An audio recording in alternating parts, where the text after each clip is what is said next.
जय श्री कृष्ण। दंडवत प्रणाम। मैं इशादिष्टि सतीश दादा गुरु कैवल्यवासी तपस्विनी भामाताई जी अमृते श्री गोपाल कृष्ण मंदिर मानव राजेशन तामसा तालुका हदगांव जिला नांदेड़ महाराष्ट्र से सबसे पहले मैं द्वारकाधीश गोपाल कृष्ण भगवान जी के चरणों में सादर दंडवत प्रणाम करता हूँ। विद्या गुरुवर आदरणीय तड़गांव निवासी बाबा जी को सादर दंडवत प्रणाम।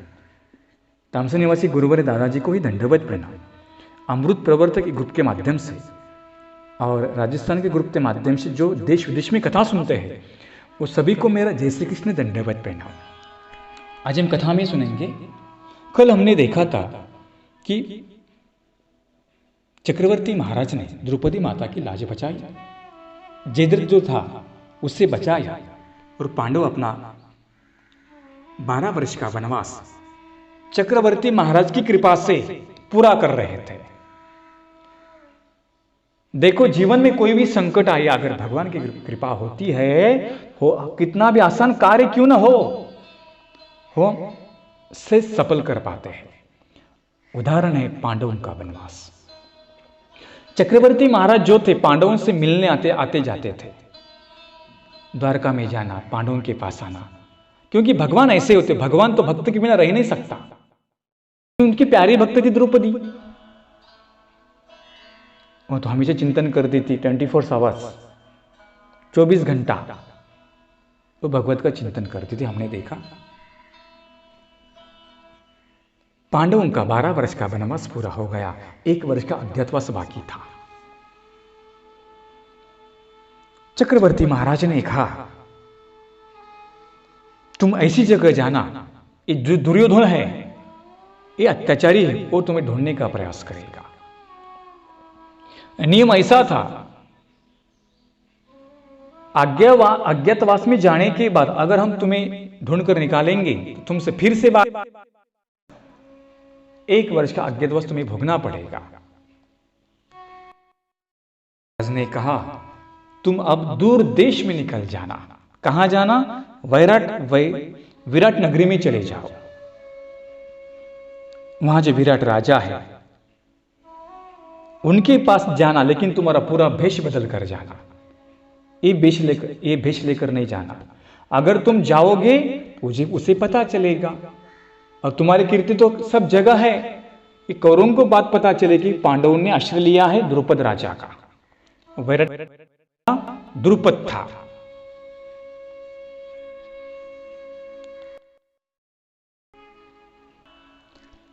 सॉरी, वो द्रुपद राजा नहीं थे, विराट नगरी के जो राजा थे उनके आश्रय में पांडव चले गए। लेकिन चक्रवर्ती महाराज ने कहा वेश परिवर्तन करना। वेश परिवर्तन कर लिया और वेश परिवर्तन करके वो नगरी में रहने लगे। देखो समय कैसा बलवान होता है। जिनके पास सेवा करने के लिए दासियां थी, सेवक थे, दास बनना पड़ा था।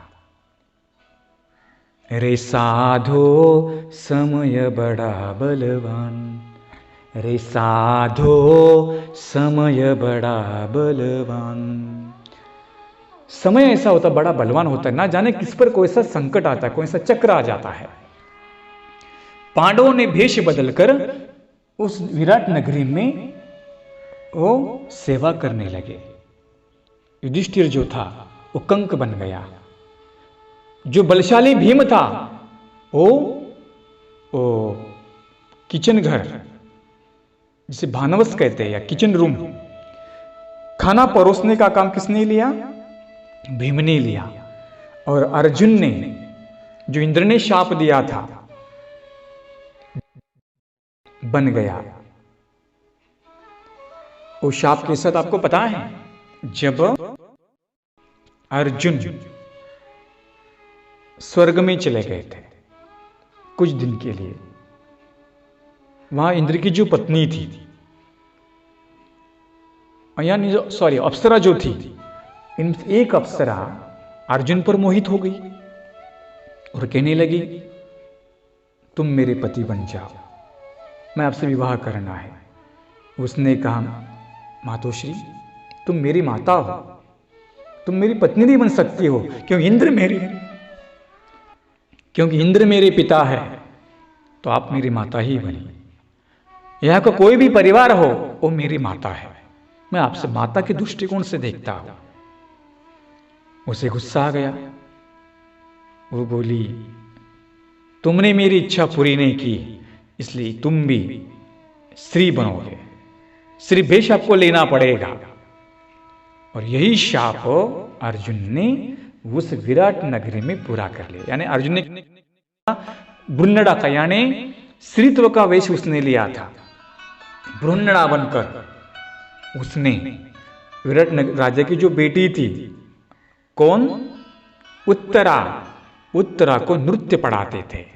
देखो भीम बल्लो बन गया, भीम खाना परोसने लगा, युधिष्ठिर कंक बन गया, द्रौपदी दासी बन गई। नकुल और सहदेव वहां के जो घोड़े थे, जो कोई हत्ती थे, उनको चारा डालने का काम नकुल और सहदेव के पास था। साफ सफाई करना, वो वहां का जो तबेला है वो साफ सुथरा रखना, एक काम कौन करते थे, नकुल और सहदेव। देखो उन्हें भी ऐसे काम करना पड़ा। वनवास भोगने के बाद, अज्ञातवास में जाने के बाद पांडवों को भी काम करना पड़ा।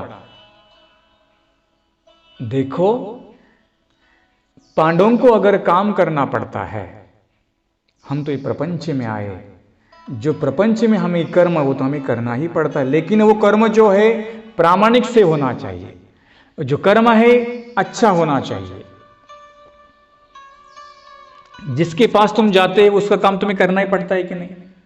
फॉर उदाहरण एग्जाम्पल, हम मंदिर में जाते हैं, हमारे मन में क्या भावना आती है, मैं इतना बड़ा सेठ हूं, मैं इतना बड़ा घर का हूं, मैं मंदिर में झाड़ू मारूं, मैं यह कचरा उठाऊं, मैं यह साफ करूं, मैं यह बर्तन मांजूं। नहीं, जिस क्षेत्र में तुम जाते हो उस क्षेत्र में तो आपने काम करना ही पड़ता है। भगवान के दरबार में अगर तुम जाते हो तो वही तो काम तुम्हें करना ही चाहिए। वो ऐसा नहीं कहे कि हम राजा है तो उसने नहीं कहा हम राजा में कैसे काम करना, नहीं, उस राजा ने हमें आश्रय दिया है, उस राजा का जो काम है वो कर्म करना हमारा कर्तव्य है। इसलिए पांडवों ने, जो द्रौपदी दासी बनकर वहां रही, जिसके हाथ में दासी, जो द्रौपदी की सेवा करने के लिए 100 दासियां थी, वह किसी की दासी बन गई। क्या कर्म समय। जो युधिष्ठिर नगरी का राजा था वो किसी का दास बन गया, वो कंक बन गया, उसके साथ वो दूध खिलते थे। देखो छोटा होना सीखना चाहिए, जीवन में छोटा बनना चाहिए। अगर कोई प्राप्त करना चाहिए तो जीवन में छोटा बनो। अहंकार से कोई आदमी बड़ा नहीं बनेगा। मैंने कहा था ना, जीवन में बड़ा बनना चाहे तो डरना सीखो, जीवन में बड़ा बनना चाहते हो तो नम्रता सीखो। जब बाढ़ आ जाती है ना, वो जो वनस्पति होती है उसे लभाल कहते हैं, वो बच जाती है, और जो बड़े पेड़ होते हो टूट जाते हैं, वो बाढ़ में चले जाते हैं। क्यों? उसने नम्रता धारण नहीं की। पांडवों ने नम्रता धारण करके अपना भेष छुपा कर वहां सेवा करने लगे, वहां काम करने लगे। इसलिए पांडवों को नया राज्य का निर्माण करना था, भगवान की आज्ञा लेकर धर्म की स्थापना करनी थी। उस विराट नगरी में वहां रहने लगे। देखो मैंने एक बात, एक उदाहरण आपसे सीखना है, जीवन में छोटा बनना चाहिए। जिसके पास रहते हो उसके बाद छोटा बनने का प्रयास करो। चाहे तुम गुरु के पास रहो, कोई शिक्षा प्राप्त करनी है, कोई स्कूल में जाता है, अगर कोई बहू हो उसे बड़ा बनना है, सास के सामने छोटा बनना सीखो। बड़ा बनने से कोई आने, वो सास जो कहती है वो मानने का प्रयास करो। तुम भी एक दिन सास बन जाओगी। बहू की भी एक दिन सास हो जाती है कि नहीं? जो घर में छोटा बनेगा वो कलह होगी ही नहीं, झगड़े होगी ही नहीं। लेकिन हर एक ने छोटा बनने का प्रयास करना चाहिए। आजकल तो लोग सिर्फ तो खुद को लगता है, उसे लगता है मैं बड़ा, उसे लगता है मैं बड़ा, उसे लगता है मैं बड़ा, सब लोग को लगता है मैं बड़ा, मैं बड़ा। तुम बड़े कब बनोगे? जब नम्रता धारण करोगे तब जीवन में बड़े बनोगे। पांडवों ने या नम्रता धारण करके अपना भेद छुपा भेष छुपाकर वहां वो जो कीचक था, वहां के जो राजा थे, उनकी जो पत्नी थी, उनका जो भाई था कीचक, वो अत्याचारी था। वो कीचक ने पूरा राज्य अपने हाथ में लिया था। द्रौपदी उसे पसंद आ गई, उसे लगा ये दासी है। द्रौपदी ने कहा मैं 5 पांडवों की पत्नी हूं, मैं पतिव्रता हूं, मेरे से आप ऐसी चीज मत नहीं करना, ऐसी कृति मत करो, नहीं तो आपका देहांत होगा। ये बात जब द्रौपदी ने भीम से बताई, भीम ने स्त्री का भेष लेकर वो कीचक को किचन रूम में बुला लिया।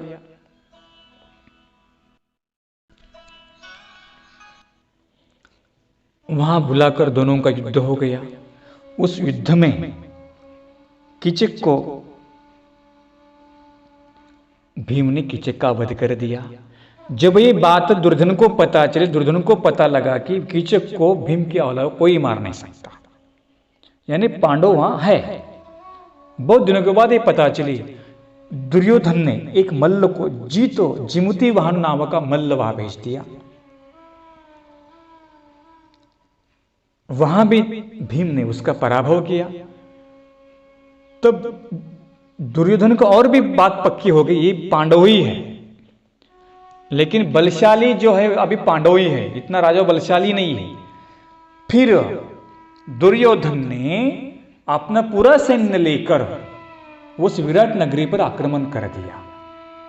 कहते हैं कि अकेले ही भीम ने, अर्जुन ने उस सब राजाओं को पराभूत किया। उसमें पितामह भीष्म थे, द्रोण थे, कर्ण था, रथी महारथी थे।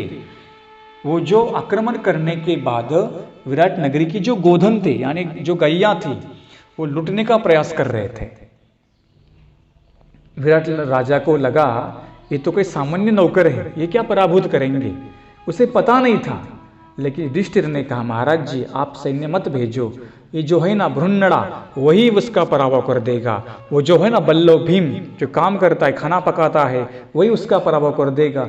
विराट को आश्चर्य लगा, ये खाना पकाने वाला वो राजा को हरा सकता है, ये जो भ्रुन्नड़ा औरत है उन्हें मार सकता है। उसने कहा सामान्य पुरुष नहीं है। लेकिन युधिष्ठिर ने बात बता ही नहीं। जो अर्जुन गए उन्हें परास्त कर दिया, उनके जो गोधन थे वो छुड़ाकर वो पांडव और कौरव में बहुत बड़ा भयंकर युद्ध हो गया। इस प्रकार विराट नगरी की राजा की, वो राजा की रक्षा की, जिसका आश्रय लिया था उस राजा की रक्षा की। 1 बरस का अज्ञातवास पूरा होने के बाद उन्होंने वेशांतर करके असली रूप उनके सामने आया। विराट राजा को पता चली, अरे बाप रे तो पांडव है। अत्याचार किया, मैंने कंक का अत्याचार किया, मैंने दासी द्रौपदी को मैंने दासी समझा, उसको मैंने 12 महीने आपका अपमान किया। वो माफी मांगने लगा। युधिष्ठिर महाराज ने कहा राजन आपका हमारे पर ऋण है, इस राज्य ने हमें आश्रय दे दिया, हमारा भी कर्तव्य है। हमने तो आपको माफ कर दिया है, लेकिन आपका जो मन है, आपका मन बड़ा है। युधिष्ठिर राजा का मन बड़ा था, इसलिए उसे माफ कर दिया। उसने कहा नहीं, इस राज्य ने मुझे आश्रय दिया, उसकी रक्षा करना मेरा कर्तव्य है। उसकी रक्षा मैंने की, मैंने कर्तव्य पूरा कर दिया। अब हम जाते हैं, हम नगरी में जाएंगे, आपका ऋण हम कभी चुका नहीं सकेंगे। इस प्रकार दोनों के आंखों में आंसू थे। देखो जिसने आश्रय दिया उसका उपकार कभी भूलना नहीं चाहिए, एक नियम है। जिस गुरु ने हमें ज्ञान दिया, जिसने हमें धर्म दिखाया, जिस माँ बाप ने जन्म दिया, उसका उपकार कभी भूलना नहीं चाहिए। लेकिन आज के लोग इतने स्वार्थी हो जाते हैं, उपकार भूल जाते हैं, सब कुछ भूल जाते हैं और उसे छोड़कर उनसे माँ बाप को अलग निकालकर उनका राज्य खुद खाते हैं। देखते हैं ना हम। इस प्रकार पांडवों का अज्ञातवास पूरा हो गया और पांडव विराट राजा ने जो अपनी कन्या थी उत्तरा, उसका विवाह हो गया। युधिष्ठिर को सिंहासन पर बिठाकर उसने कहा राजन ये राज्य विराट राज्य आपका ही, आप उसका निर्माण, आप ये राज्य संभालो। राज्य युधिष्ठिर को सिंहासन पर बिठा दिया और इसके बाद पांडव कहते हैं मिथिलेसी गेले, यानी मथुरा में, मिथिला राज्य में चले गए, चक्रवर्ती महाराज को मिलने के लिए चले गए। इस प्रकार पांडवों का अज्ञातवास इस प्रकार पूरा हुआ। इस अज्ञातवास में हमें सीखने को मिला, अगर जीवन में कुछ हेतु सफल करना है, नम्रता बड़ी चीज है, कुछ प्राप्त करना है, सेवा बड़ी चीज है, जिस व्यक्ति के पास रहते हो उसका मन धर्म धारण करना चाहिए, तभी विद्या मिलेगी, तभी शास्त्र मिलेगा, तभी ज्ञान मिलेगा। इस प्रकार की कथा हमने सुनी। ये कथा अपने जीवन में उतारना, नम्रता धारण करना, जीवन में बड़ा बनोगे, ये संदेश मैं आपको देता हूँ। जय श्री कृष्ण, दंडवत प्रणाम।